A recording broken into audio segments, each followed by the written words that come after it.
Oui, on peut faire de la géopolitique dans le cyberespace parce que le cyberespace n'est pas un monde virtuel, c'est l'espace d'échange et de communication qui est né de l'interconnexion croissante des réseaux d'information et de communication.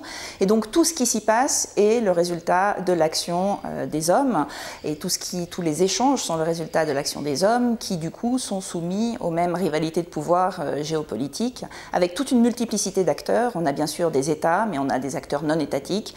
On a des entreprises, on a des groupes politiques et puis on a aussi la communauté des utilisateurs. Le résultat, c'est qu'on voit une prolifération de conflits à propos du contrôle et de la régulation de l'Internet et du cyberespace, à propos de l'utilisation de ces réseaux informatiques à des fins de surveillance, d'espionnage, d'influence, de guerre économique, ou encore des conflits à propos de la protection des libertés civiles. Et donc tout cela appelle à une réflexion stratégique. Jusqu'à récemment, ces questions étaient entre les mains plutôt d'experts de culture scientifique. Et aujourd'hui, on se rend compte que les gouvernements, les entreprises, tout le monde en fait a besoin de développer une réflexion stratégique et c'est ce qu'on fait au sein de la chaire Castex.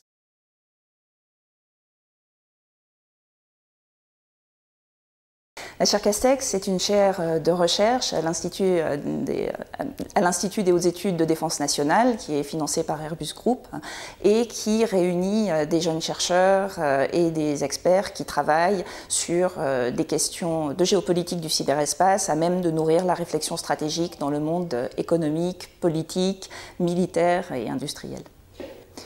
Alors, au sein de la chaire Castex, on développe de la recherche et on fait beaucoup de recherche collaborative et notamment avec des universités à l'étranger. On intervient aussi beaucoup dans un certain nombre de colloques universitaires et puis dans des meetings de haut niveau, on fait aussi de la sensibilisation et on fait de la formation.